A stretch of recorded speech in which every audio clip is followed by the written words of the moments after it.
Bapak Ibu hadirin yang saya hormati, disiplin dalam akidah.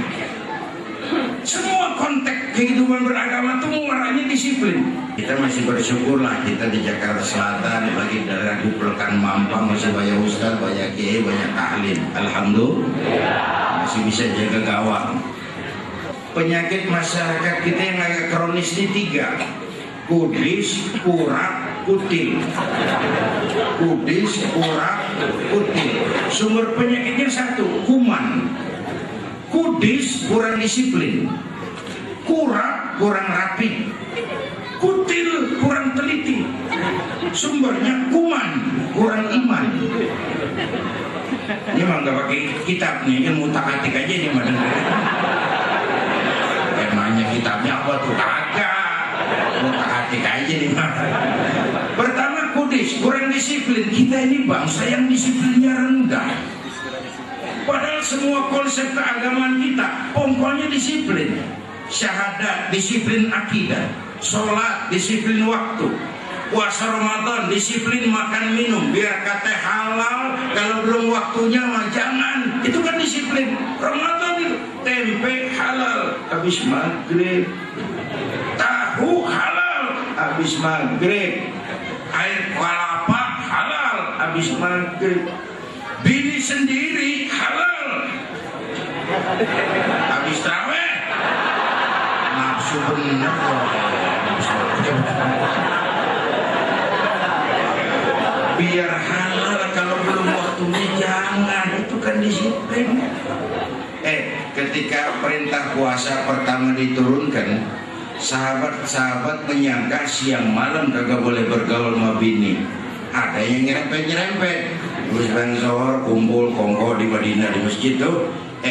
Semalam gua kenapa ya? Gua kagak tahan lo. Terus kejadian juga sama bini gua. Yang dibujukan angkat tangan. Gua juga. Ada temennya. Yang ngatur lagi nganya. Aku ngontar malam lah. Lalu Allah tegasin, uhilla lakum lailatas siyami ar-rafathu ila nisaikum. Dihalalkan bagi kamu pada malam puasa bergaul dengan istri kamu. Yang kagak boleh cuma siang, malam boleh. Kenapa? Allah tahu kebutuhan kamu. Kalau siang kagak boleh, malam kagak boleh, sebulan suntuk. Apa kagak rontok rambut?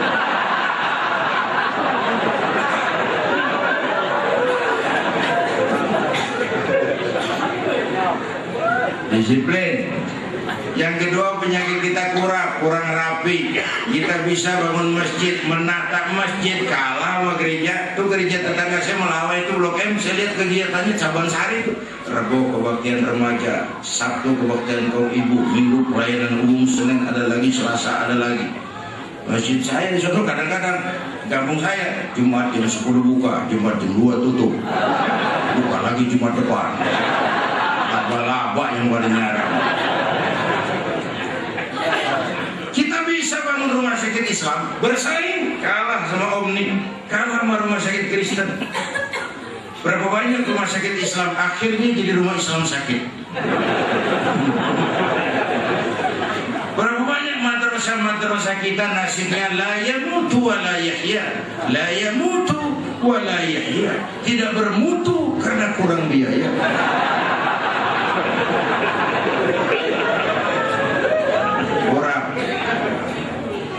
Yang ketiga kutil, kurang teliti. Masyarakat kita sekarang cepat heran, gampang kagum. Ditambah abad entertain, orang pada pintar bikin bungkusan. Masyarakatnya lagi kutil, kurang teliti, cepat heran, gampang kagum. Masyarakat mall, coba lihat ibu-ibu kita tuh sadar mall baru, ramai-ramai aja ke sana. Belah sana buka pindah, ramai-ramai ke sana. Lah kagak pada belanja, enggak. Numpang heran doang. Kurang teliti, cepat heran, gampang kagum. Pakai cerita deh. Satu hari terjadi tabrakan di jalan, keras sekali. Wah! Korban jatuh belepotan darah. Dikerubungin orang banyak. Datang wartawan, mengambil gambar dari dekat susah. Banyak banget orang rubung keliling nyari akal di wartawan. Tolong, saya dikasih jalan ke dekat korban. Orang pada ini saudara siapa? Saya bapaknya korban gitu. Dia ngaku bapaknya korban, ya orang pada minggir, ada bapaknya korban, ya. Orang pada minggir semua, dia maju ke depan korban. Sampai di depan korban, pucat mukanya tuh wartawan. Kenapa? Yang ketabrak anak monyet. Dia udah kedongan ngaku bapaknya korban.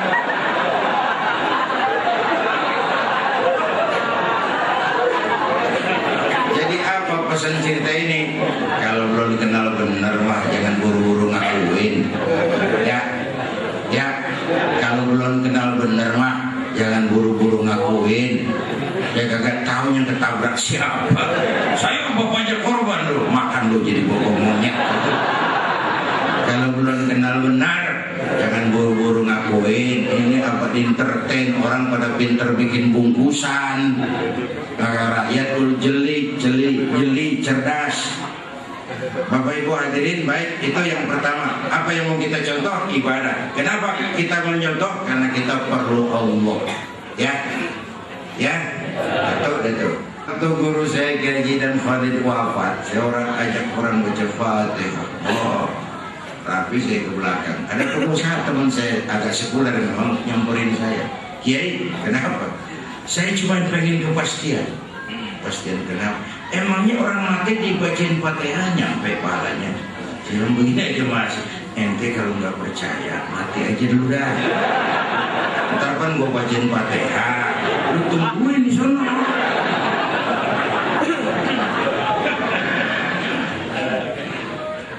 Uang ratusan pesantren dengan jutaan santri mengajarin tahlil, mau diberantas bagaimana kan ngimpi. Ayo berjuang yang manfaat buat umat. Yang suka maulid bagus terusin, yang nggak suka maulid nggak apa-apa, cuman jangan ngomelin yang maulid. Koruptor gentayangan yang mulu dan diomelin. Kita ini terbalik pikirannya, terbalik, cari yang lebih maslahat buat umat. Ada lagi teman saya silaturahmi ke rumah, mau ngobrol di depan, di depan rumah saya masjid tuh, masjidnya pakai bedung.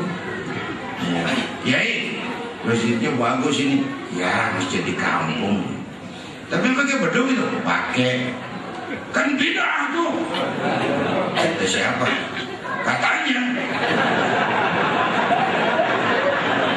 Saya bilang, lu baru ngaji bab katanya udah galak banget. Begini mas, begini, saya bawa jauh, saya ajak ngobrol. Itu beduk tuh bukan agama mas, itu budaya. Budaya itu tanda masuk waktu, bukan manggil orang sholat. Manggil orang sholat mah pakai azan. Tanda masuk waktu pakai beduk. Nggak mau pakai beduk, break juga boleh. Mabrek boleh, kalau leher kenceng mah boleh. Cuman kan Wali Songo dulu cerdas, daripada beberekan mending pakai beduk dah. Sekali pukul sekampung kedengeran. Itu budaya. Kalau itu dianggap bid'ah, lah motor juga budaya tuh, bid'ah dong tuh. Jual lu, beliin onta.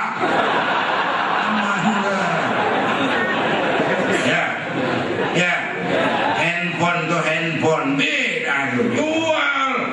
Cari kaleng susu, sambungin mau benang. Ngomong ke botak.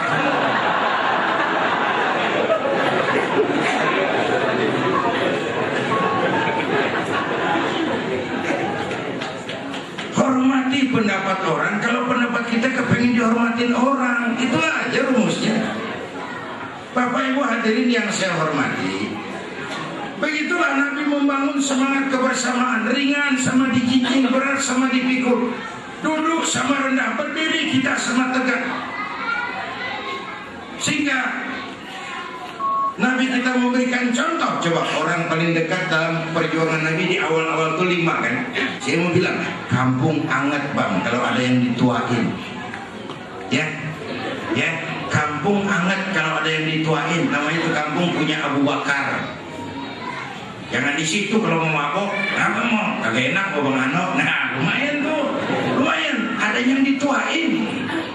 Kita perlu orang tua bijaksana tempat kita tukar pikiran. Abu Bakar. Tapi Nabi punya Umar bin Khattab, imam tapi jenderal, jenderal tapi imam. Gagah, berani, al-futuhat al-islamiyah. Ada teman saya bang, pejabat tinggi banget. Kiai, kenapa? Itu Habib Rizik nggak bisa diomongin. Kenapa? Keras bener sih. Oh, saya malah syukur ada yang keras begitu. Kudu ada yang begitu, cuman jangan semua begitu. Kita nih ibarat perang, kudu punya golok, punya kampak, punya silet, punya pisau. Lawannya siapa? Cocokin tuh senjata. Apa yang dihadapin? Kumis bang, silet, maju. Dia bilang silet apa nih? Akar nepunang bang, kampak turunin. Kan nyetelnya doang. Nyetelnya aja yang bener. Kalau yang dihadapin kampak, yang maju silet. Kalau yang dihadapin bibir, yang dihadapin kumis, yang maju kampak. Bongkar ini. Urusan kagak rapi.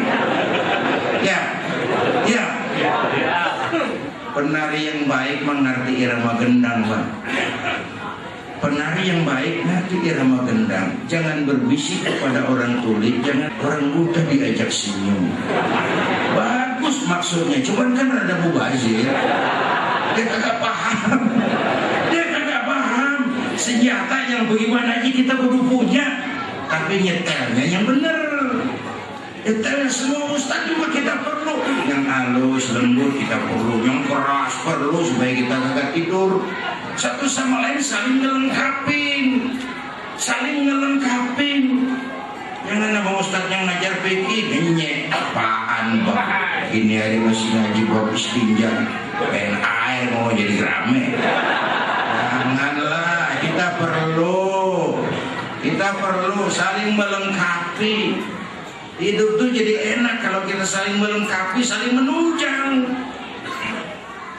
Yang gampang mau ada tangan nih, tangan kiri makanan sekalipun beda, kerjasamanya cakep banget. Sekalipun beda, kerjasamanya akur. Asal kiri gatal nih, kanan kagak pakai diundang, udah ngerti aja tuh. Nggak ada kiri gatal, kanan pakai ngomel, buka aja sendiri. Rukun. Terus biar tangan kanan kerjanya cakep-cakep, salaman, tanda tangan, hitung duit, kanan kiri mah tahu diri, sadar banget ini. Memang urusan gue bidang pembersihan, udah pembersihan aja. Tapi yang kanan juga sayang sama yang kiri, lu tenang aja lo. Tertentu duit gue beliin jam tangan yang make lo. Enak dia nih, kerjasamanya kompak, rukun.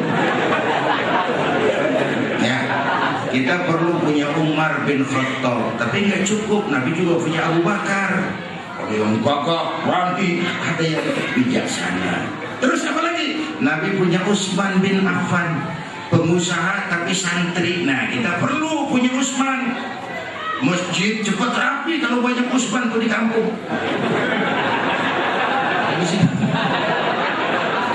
Nih bangun masjid begini nih nggak cukup pakai takbir. Allahu Akbar, kubah turun. Ada tuh lu perlu beli semen, beli pasir, perlu ngecor, perlu Utsman.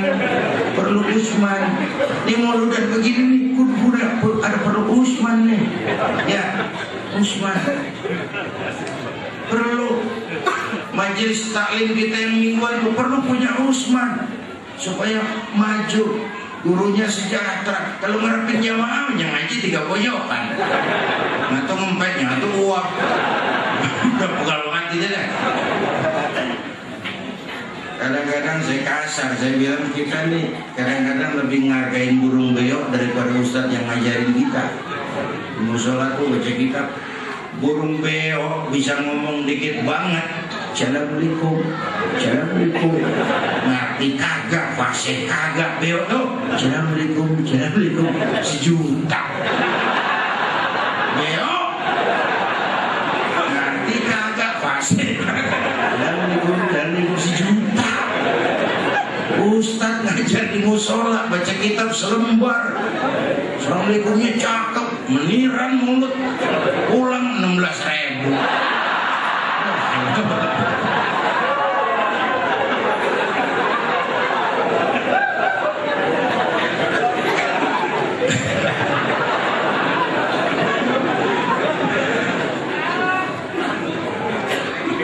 Kita perlu Utsman. Yang ketiga, Nabi punya Ali bin Abi Thalib, nih tokoh muda, intelek, masih muda tapi rela korban jiwa demi keselamatan Rasul di malam hijrah. Ayo saya cuplik dikit nih gambarannya. Malam hijrah Nabi, rumah dikepung rapat, pagar betis, jangan manusia, tikus nggak bisa lewat. Dikepung rumah Nabi, mau dibunuh malam itu. Di dalam rumah ketiga, Nabi, Abu Bakar, Imam Ali. Tiga.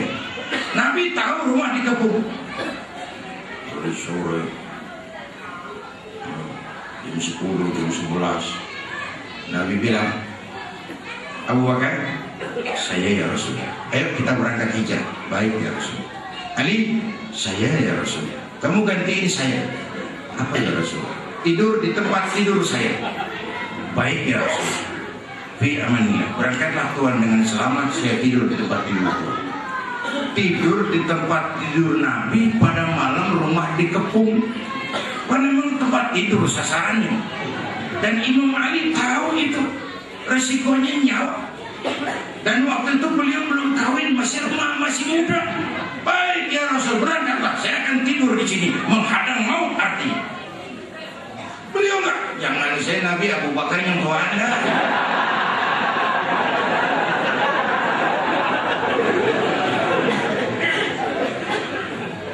Luar biasa. Kita perlu anak-anak muda macam Ali bin Abi Thalib. Yang kelima, Nabi punya Khadijah binti Khuwailid. Orang lain belum iman, Khadijah iman. Orang lain musuh Nabi, Khadijah korbankan hartanya bantu Nabi. Kita perlu Khadijah baru untuk memajukan Islam. Ini bapak-bapak saya bilangin, terpulang dari sini boleh udah musyawarah sama bininya. Malu aku menjadi Khadijah ini begitu. Umpamanya ya bagaimana ke akalnya. Saudara-saudara hadirin yang saya hormati, membangun semangat kebersamaan. Dan saya ingat almarhum Panglima Besar Sudirman bilang begini, kamu hanya bisa menang kalau kamu kuat, kamu hanya bisa kuat kalau kamu bersatu, kamu hanya mungkin bersatu kalau kamu hidupkan semangat silaturahmi. Silaturahmi membangun kesatuan, persatuan, kesatuan membangun kekuatan, dan kekuatan mendatangkan kemenangan. Bapak Ibu hadirin yang saya hormati, ini hal kedua dalam memperingati Maulid Nabi.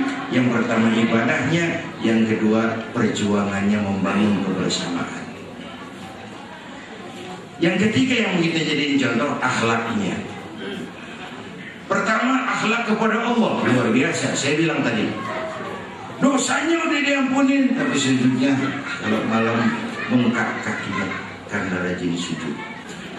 Ini Pak, pemantas doang Bang ini mah. Jangan dikira kelasnya 2 pidatonya lama.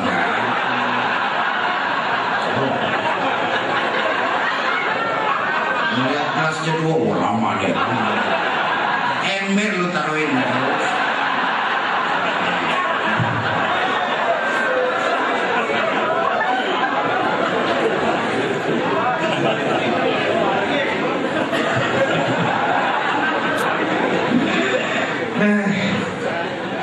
Apa tadi ngomong apa sih? Akhlak. Akhlaknya kepada Allah begitu rupa. Kita contoh. Semua kita perantau di bumi Allah. Perantau pasti pulang. Orang yang selesai merantau di dunia disebut telah pulang ke rahmatullah. Kenapa pulang? Perantau, nggak boleh netap selamanya. Bodoh, goblok, bahlul, nah itu Madid. Bodoh kalau mikirin pulang. Waduh, bodoh betul. Ayo flashback. Kita kan mula-mula tinggalnya bukan di sini bang. Kemarin kan kita ngendon, perantau. Mula-mula kita tinggal di alam arwah. Sebelum jasad diciptakan, roh dibikin. Berapa lama di sana? Cuma Allah yang maha tahu. Dari alam arwah merantau lagi kemana? Alam rahim, alam kandungan emak, tempat roh ketemu jasad. Pernah tinggal di situ 9 bulan. Nah, buat adik-adik saya, anak-anak saya, remaja, pemuda, mak kita, makmu, makku, mak kita semua mau dibalas pakai apa jasanya, nggak bakal nebus. Semua harta kumpulin mau balas jasa emak, nggak nebus itu. Alam rahim, Allahu Akbar. Makmu, makku, mak kita nih dari mulai ngidamin kita udah kita seksa. Muntah tiap jam, mending gak ada yang dikeluarin. Enggak, muntah kering namanya kan sakit perut.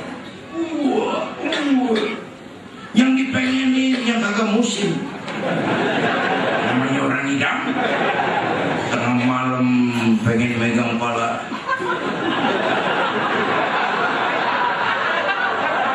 kereta.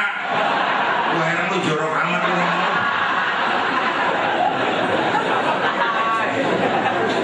Mau dibayar pakai apa jasa emak? Hamilnya makin lama makin besar, makin berat. Puncaknya saat ngelahirin, pilihan emak cuma 2. Kalau nggak hidup, mati. Kita orang lagi nggak pernah ngelahirin kayak begitu saat begitu. Bingung sih bingung, bini mau beranak, cuma ngerokok.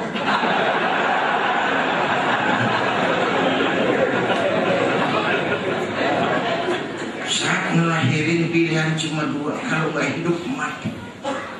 Bagai ditarik kulit dari dagingnya, bersatu air mata, keringat dan darah, menjerit kesakitan dilahirkan kita, menjerit. Ya Allah, mau dibayar pakai apa?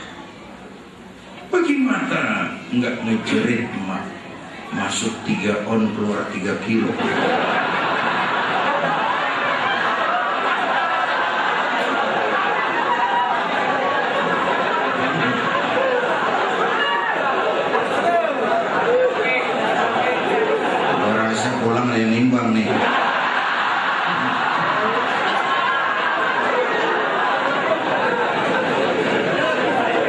Begitu anak lahir, bro, selamat, emak masih lepotan darah, senyum, alhamdulillah, anak gua selamat. Mau dibayar pakai apa jasa emak? Mau dibayar pakai apa? Sejak kita lahir sampai akhir balik, kerjaan kita apa? Ngurangin kesenangan emak.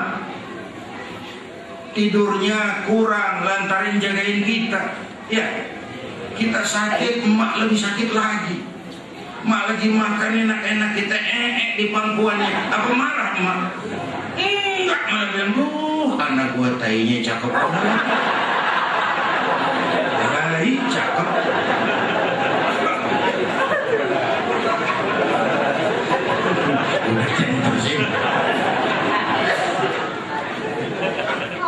Emak tuh kalau timang anak, bahasanya nggak ada yang nggak enak. Timang kita anak raja, ya Allah, anak raja kita udah hitam gorengan, anak raja.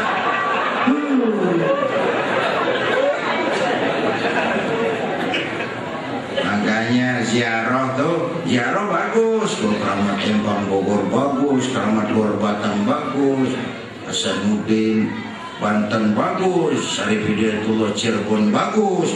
Tapi kalau mak bapak di rumah disia-siain, kebalik tuh urusan. Ya, mak bapak tuh keramat hidup. Dari situ dulu mulainya. Alam arwah, alam rahim. Dari alam rahim baru kita pindah ke sini nih. Apa sih namanya nih? Tegal Parang. Tegal Parang. Baru pindah kemari. Berapa lama? Sesuai jatah. Ada yang 950 tahun kayak Nabi Nuh. Ada yang cuma 63 tahun kayak baginda Nabi. Kenapa? Orang tahu. Kalau nyontoh Nabi, jatah kita 63. Jadi kalau malam ini kita sudah 50 tahun, tinggal 13. Kalau malam ini kita sudah 62 tahun 11 bulan,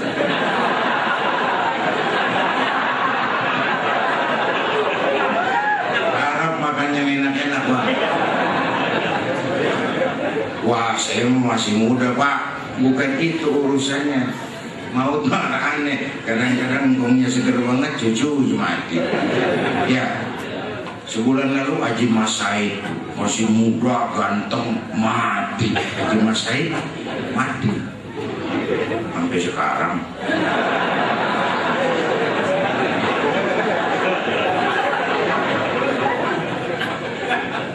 Jam 6 pagi sopirnya mati. Jam 10 siang 4 jam kemudian Mbah Suripnya mati. Sebelum mati dia pesan sama teman saya W.S. Rendra, Mas, saya kalau mati tolong dikubur di bengkel teater Depok. Monggo, kata Rendra. Kuburin. Belum seminggu dikuburin, Rendra hanya nyusul. Sebulan sebelum itu lebih dahsyat. The King of Pop, Michael Jackson, mati. The King of Pop, Raja Pop dunia, mati. Apalagi penyanyi keroncong, lebih mati lagi. Rantau dan mati, saya sering bilang nggak pakai abjad. Kalau pakai abjad enak nungguinnya. Tahun ini yang mati A, tahun depan B, lalu C, terus D, lalu R, terus B, tahun depannya A, saya Z.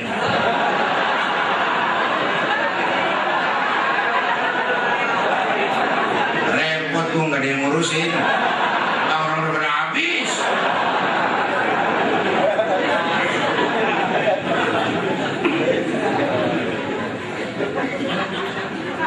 Kalau ajal datang kita pindah kemana? Alam barzah. Yang ngantar siapa? Cuma 3, keluarga harta amal. Yang 2 pulang lagi. Siapa? Keluarga, nggak ada yang mau ngikut, kan? Temennya katanya sayang banget sama dia. Begitu kuburannya diuruk lah, paling kencang injeknya. Kacau banget. Nggak ada yang ngikut. Nah, sampai sini saya mau endingnya begini. Ini penutup deh. Iya, nggak apa-apa, ntar gue terusin aja nih.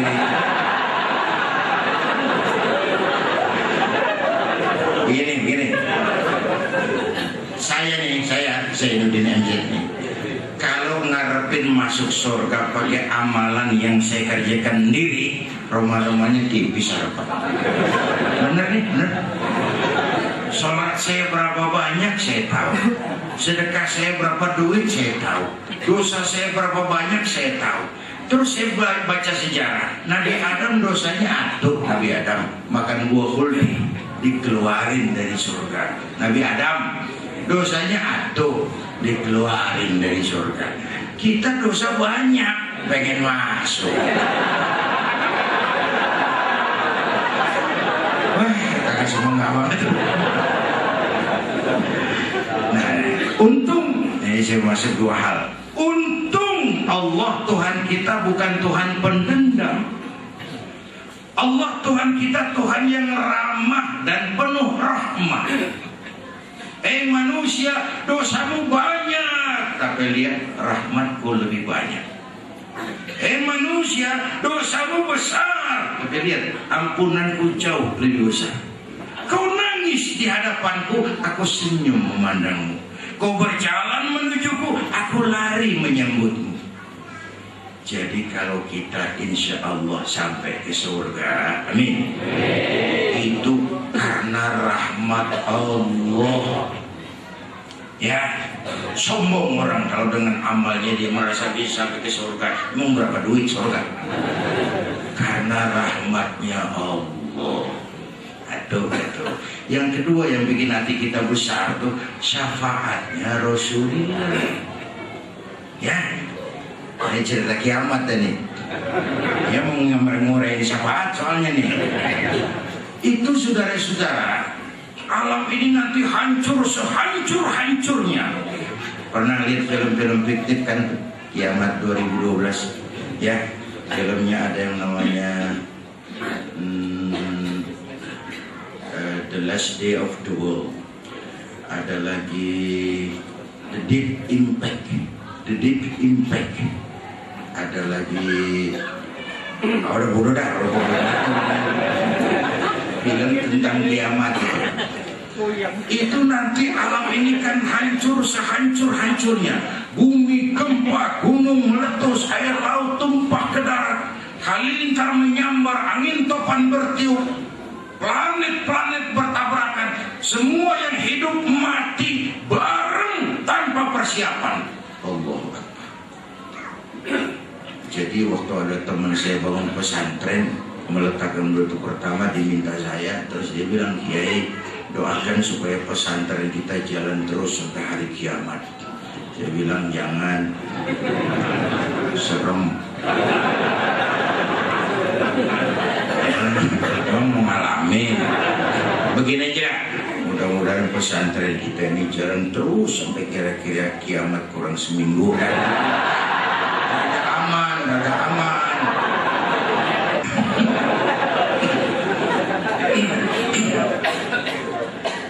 Alam ini semua hancur, semua yang hidup mati, termasuk malaikat mati.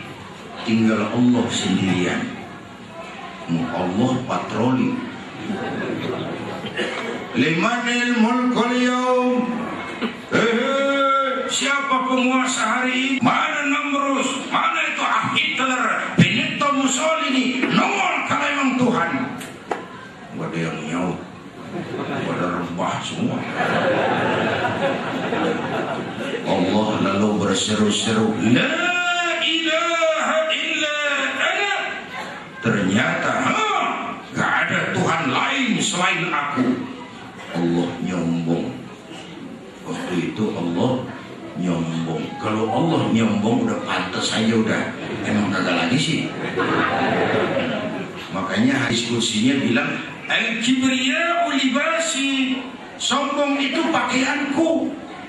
Sombong pakaianku kata Allah. Cuma aku yang pantas pakai. Kamu manusia nggak pantas pakai pakaianku. Gombrong. Lah pakaian Tuhan dipakai. Jadi kalau orang sombong tuh pakaian Tuhan dia pakai tuh, nggak ada pantas-pantasnya, udah gombrong. Nanti itu Pak, Bu, Saudara, yang pertama dihidupin bukan kita manusia, malaikat duluan. Hidupin malaikat semua. Malaikat hidup, diatur panitia akhirat. Yang bertamu siapa? Yang mimpin marawis siapa? Malik siap. Sediakan neraka. Aku mau bakar itu bajingan tengik yang waktu di dunia nggak mau sujud, jauh dari ulama, tinggal di masyarakat jadi biang kerok, saban malam nyekek botol, judi, zina.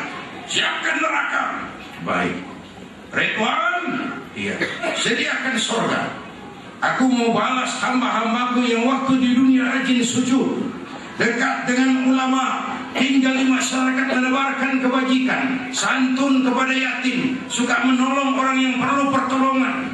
Udah tengah malam masih muludahan aja. Umpamanya juga.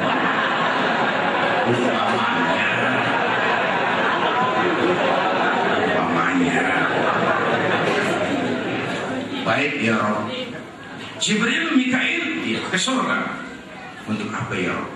Ambil kendaraan namanya Burak, turun ke alam, cari di mana kubur kekasihku Muhammad, bangunkan dari kuburnya, bawa ke surga. Turun Jibril, Mikail bawa Burak, cari kuburan Nabi. Alam udah hancur-hancuran, nyari kuburan. Tegal parah aja udah ketemu. Nyari kuburan, selingkuhan berduaan. Kata Jibril, Mikail, lah mana kuburan? Rata semua ini.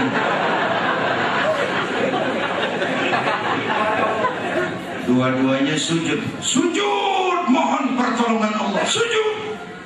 Dengan izin Allah terbuka kubur baginda Nabi, terbuka. Turun Jibril ke sana, bangun dari kubur Nabi kayak orang bangun usap-usap mata. Tengok kanan ada Jibril, tengok kiri ada Mikail. Lalu tanya, ayu yaumin hadza ya Jibril? Jibril, ini hari apa toh? Ini kiamat Muhammad. Kiamat? Kiamat. Jibril, kalau memang ini hari kiamat, aina ummati?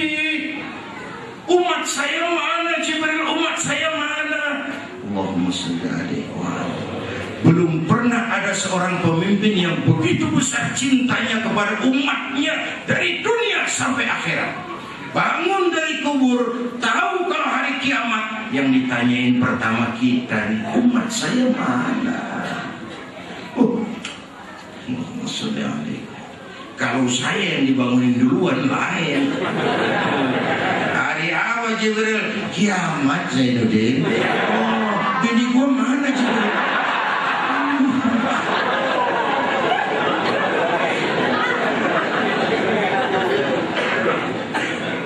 Tanya Khadijah wala Aisyah wala Fatimah, aina ummati? Umat saya mana? Oh, kau manusia pertama yang dibangunkan dari kubur Muhammad. Yang lain masih pada rubah. Oh. Terus kita ke surga Muhammad. Perintah Allah, perintah Allah. Perintah. Nyampe surga kayak orang gelisah Nabi kita.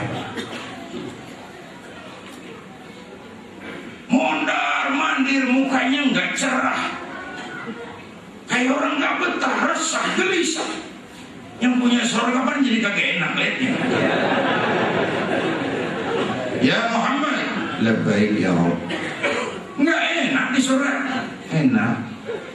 Kurang cukup fasilitas. Cukup. Kamu kok seperti orang nggak betah tuh kenapa? Saya teringat umat saya, ya Allah, umat saya gimana nasibnya? Iya, saya mau udah enak di surga. Umat saya udah enak di DPR. DPR. Salah lagi. Salah.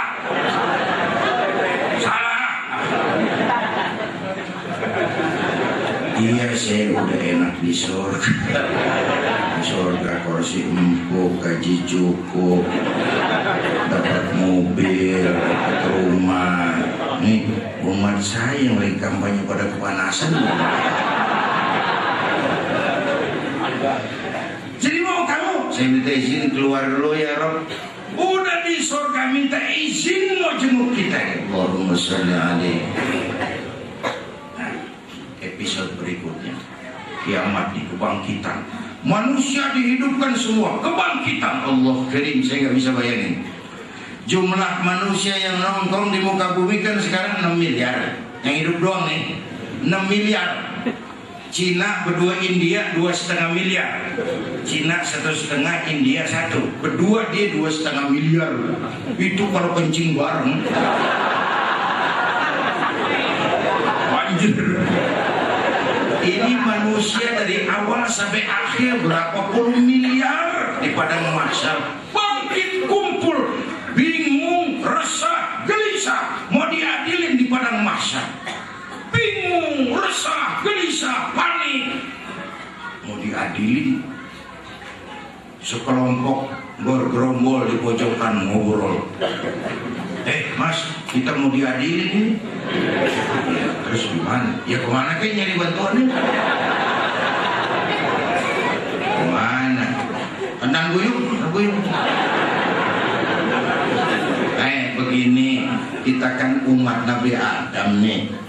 Anak cucu Nabi Adam, kita berumat anak cucu Nabi Adam. Pantas dong kita minta tolong sama dia, namanya dia yang duduk buat kita.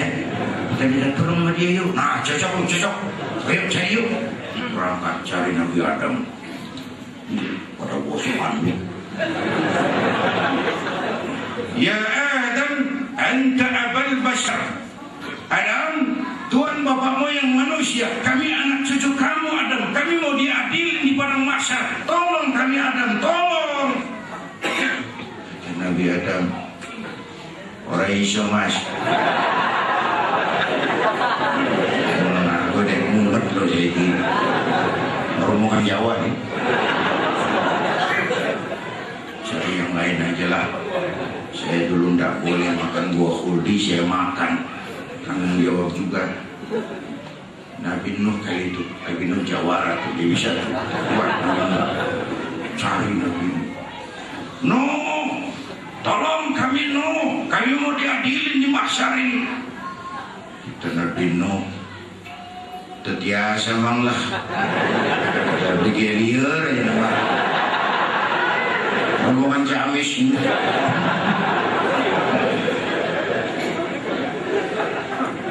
Saudara-saudara, dikala itu dengan izin Allah cuma satu orang yang malah manggil, ummati ana laha, ta'ala ummati, ta'ala umatku sini, umatku sini. Yang kita peringati maulidnya malam ini, beliau manggil ta'ala ummati, umatku sini, umatku sini. Kenapa beliau bisa manggil? Karena umat yang dipanggil punya tanda. Apa tandanya? Inna ummati ya'tuna yawmal qiyamah gharran muhajjalin min atharil wudu. Umatku besok di akhirat datang menghadap Allah dengan muka bersinar-sinar karena sering wudu. Sering wudu kan sering sujud. Masa wudu doang tugas sujud? Nggak usah ngaku tuh yang begitu. Tuh umatku tuh mukanya bersinar karena sujud. Tapi kalau muka nggak pernah kena wudu sekalipun, nggak pernah sujud sedikit pun, nyesor di depan Nabi, saya umatmu ya Rasul, saya umatmu. Kata Nabi, kagak mas, nggak ada. Umatku nggak butak begini.